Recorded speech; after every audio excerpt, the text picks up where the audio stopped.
the DEC to talk about the Lower Grasse River mussel. And they won't Thank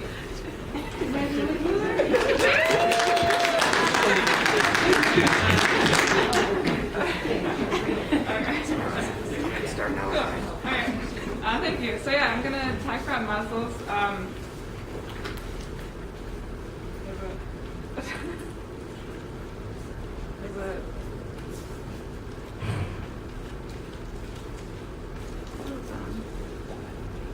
There we go. All right, cool. All right, so I'm gonna jump right into it and talk about why we care about freshwater mussels. So in North America, it's actually considered to be a freshwater mussel hotspot. We have about a third of all described freshwater mussel species. Of those species, about 75% are already listed as endangered, threatened, special concern, or already extinct, so they're extremely imperiled group of organisms. Other than their intrinsic value as preserving them as these unique species, they also have a lot of ecological importance. So they are considered to be a natural water filter. They're filter feeders and they eat algae, bacteria, pretty much everything. I've heard them referred to as the liver of the river. An individual mussel can filter up to 10 gallons of water a day.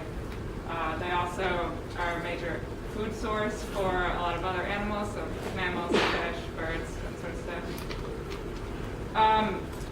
You can't talk about freshwater mussels without talking about fish. So almost all freshwater mussels rely on a fish host for their larvae, which are called Poughkeepsie. It's parasitic relationships, so they live on the gills or the fins of fish and use them for nutrients until they're ready to be released into the sediment and turn into adult mussels. They have really cool ways of attracting their fish hosts. So these are some examples of packets of Poughkeepsie or conglutinates that resemble things that their fish hosts may like, such as minnows, insect larvae, or crayfish as well. There are some really cool videos online that, I would encourage everyone to check them out. There are a lot of reasons why our mussels are not doing very well. As you may imagine, with requiring a fish as part of their life cycle, different alterations of waterways, especially dams, are blocking a lot of mussel reproduction. So if fish aren't getting up to the river to these mussel beds, those mussels are not reproducing. Other things such as pollution, other watershed impact inputs are affecting mussels. Invasive species such as zebra mussels and quagga mussels that are outcompeting native mussels and also growing in hundreds on our mussels, directly killing them, preventing them from opening. So our project site is in the Grasse River on St. Lawrence County, very northern end of New York. And this portion of the river does have a lot of those effects. There are zebra mussels and quagga mussels present in the river. There's a lot of agriculture in the watershed. However, the mussel community has been doing pretty well in the face of these issues. But there's about to be a large-scale remediation project for PCBs, so it is a Superfund site. The site is the lower 7.2 miles of river, so this green line. The Grasse River starts down, or up in the Adirondacks. So it's a pretty large river, but so the site where the PCB dumps start here at the old Mussel Power Canal and then go to the confluence of the St. Lawrence River. The company that released the PCBs in around the early to mid-1900s is Alcoa, now Arconic, and they're aluminum plants, and it was mainly this west plant where they release into a bunch of tributaries into the river. So back when the Power Canal was created, which is not in operation anymore, they ended up digging out this lower portion of the river to accommodate a larger volume of water. So it's made for some variability in habitat type in the lower river. So we have the near shore area, which are these shallower areas near the banks, and which are very productive, a lot of submerged aquatic vegetation. And then these transition zones or the side slopes into the main channel that was artificially dredged. which has a little bit different habitat type, just to kind of visualize that. So this is what the upper river looks like, so shallow from bank to bank, pools and riffles, really all of that, what we call now the near shore habitat, and then this is what the lower river looks like, so much slower moving water, deeper areas, as you can imagine, different habitat types. This is just a visual of what the remediation is going to look like. So it's really extensive, 7 miles dredging and capping. The dredging is happening in the near shore. Capping is happening pretty much all of the main channel. That's the Grasse phase. So in 2015 and 2016, Arconic contracted out initial mussel surveys to look at what's actually living there and what may be impacted by the remedy. And they found a very diverse and abundant mussel community. They found 10 different species of freshwater mussels, 4 of those New York State designated species of greatest conservation need, and 3 really main dominant species in the river, and one of those being the Tamala oscillatus, the species of greatest conservation need. It's a very cool mussel. It's called the pink keel splitter, as you may imagine between these 2 pictures. As you also may expect, the most concentrated beds of mussels were found in those shallow nearshore habitats, productive areas, but there were mussels found throughout the entirety of the lower river and the deeper main channel as well. So with the data from those surveys paired with the remedial design, us at DEC extrapolated how many mussels of each species we expected there to be in the river pre-remediation, and then with that remedial design, how many of those mussels do we expect to be impacted? And we came up with a whopping 75% of the entire mussel community, over 1 million mussels. So that's where DEC comes in. So Arconic wasn't going to do anything about the mussels, so we wanted to. We couldn't just let them, sit and have a 75% of the community impacted by this. So we, in 2017, initiated a project to actually collect and relocate mussels throughout the duration of the remedy. So our objective was to collect as many mussels as possible, hold them either in cages or release them into non-impacted areas or less impacted areas by the remedy. It was really important to us to preserve the local genetics and the species diversity of the current mussel community, so bringing mussels from other areas wasn't really interesting to us. Sorry. All right, so we did this with diver hand harvesting. So we had a group of divers go and collect mussels in these mesh bags here, and we chose pretty much all near-shore habitats because we realized this is a time-sensitive project. We wanted to collect as many mussels as we possibly can in a short period of time. And we knew that those are the areas where we find the densest amount of mussels. So the divers collected the mussels, and then on the boat we identified what we had, counted them, and then decided their fate from there. This is just an example of a portion of the river where we have different transects perpendicular to the river, and we attack near-shore habitats from one downstream transect to one upstream transect, and so the divers would work upstream. And we did that at all locations where dredging was occurring, so that's the yellow. So our first goal was to cage mussels, to hold them in the river in areas where dredging was not going to be occurring, and then we will release those mussels post-remedy.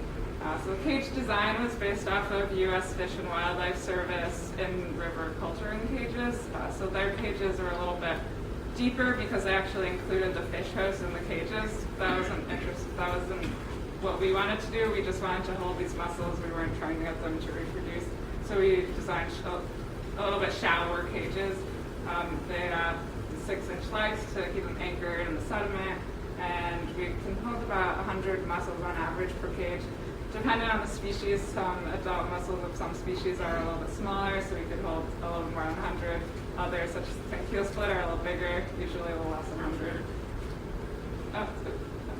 Right. And then for our release areas, just kind of show you, this is, for an example, in the remedial design, this is an area where, in the near shore where dredging wasn't going to occur. This would be a good candidate for one of the safer areas. Touchy. So 2017 was really our pilot year.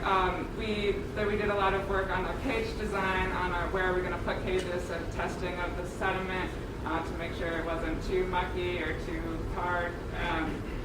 We sent mussels away for disease testing, even though we weren't moving them too far. We were trying to cover all our bases. It's PCB analysis. We wanted to make sure we were IDing everything properly. So we ended up collecting about 4,400 mussels in 2017. And so this kind of work got exciting. So we put all these mussels in cages, and we weren't really sure. This hasn't really been done before. We weren't really sure what their fate would be. So we had a small crew about a year ago go out in February to actually try to see how they were doing under the ice. So we got a 15-foot pole, attached a GoPro and a flashlight, and sent it through the ice. And I took some screenshots of the videos. I don't know how it's going to turn out, but it's pretty cool footage. So here's approaching a cage. This one is really bad, but there are 2 cages. This one just kind of show how they're like spatially arranged. And then we did find mussels, so I lightened the image is lightened, but so these are mussels here, and they weren't really doing much, but we considered this trip to be a success because there were no splayed open shells of mussels that have died, which would have been sitting on. We would have noticed. And it's winter, so we didn't expect a lot of like activity with these mussels. They're pretty dormant in the winter anyway. So trip number 1, to check the cages, a success. We went back in July, and we actually brought the cages up into the shallower water and went through them all. There are a lot of muck, a lot of algae. We cleaned that out, made it a little nicer for them. And then we went through and counted and removed any dead shells and kept track of what the species were. And I think the results from this first year are better than anyone could have expected. We had over 97% survival of our caged mussels. Very exciting. The survival varied a little bit between species and between locations. We have 2 different locations in the river where we're holding our cages. And again, this is like a very pilot study, so our project has been evolving. We learn different things about how we're labeling our cages, how it's easiest to bring cages up from the water to the boat, to bring them to the shore. So we've had a lot of lessons learned from this trip and adjustments. And then this is just how different species fared in the cages. The other thing is the difference between locations. So we have one set of cages further upstream, and we think that a big spring runoff event actually caused more sediment accumulation in these cages and caused a little bit more mortality than cages that we have more in the middle of the project site in the river. So now we checked the cages, the mussels survived, so now we know we can build more cages and put more mussels in cages. And we know that the dredging is going to start a year from now, so it's starting this April probably. So we wanted to ramp up our collection, collect as many mussels as we possibly could, and relocate them to safe areas before the dredging starts. So in 2018, we collected almost 13,000 mussels, which was more than 3 times as many as we collected in 2017. We added 9 cages, we released a lot of mussels, and we found 2 more species that we hadn't found in 2017. So the Legumine asuta, which was found in those preliminary surveys, but we also found the Lasodonta undulata, a triangle floater, which was not recorded in this area of the river before, so that was very exciting for us. We found 1 of each, so these 2 mussels are both in cages right now, so hopefully we'll return to them still alive. And so just kind of to the total of both of the years, we collected over 17,000 mussels, which we do understand is a very small portion compared to the amount of impacted mussels, but again, we're trying to create what we would consider to be founder colonies to release back through the rest of the river and just to speed up the recovery after the remediation. We found 3 species of greatest conservation need, all caged. and then the one new species. And now there's a lot of well, the project is still evolving. There's a lot more exciting stuff that's going to be happening this year. So we got funding to contract out an even more intensive mussel movement this year, and hopefully in further years while the remedy is happening. And on our end, that allows us to do a little bit more with our cages. So we're going to be going back every year like we did this year to check how many survived. But we're going to add another component to that where we're actually we want to know the mussels are surviving in these cages, but are they stressed out? So we're going to actually be doing some tissue extraction to look at glycogen levels and compare that to mussels that are just living in the river outside of the cages. So and then we have mussels caged in 2017, 2018.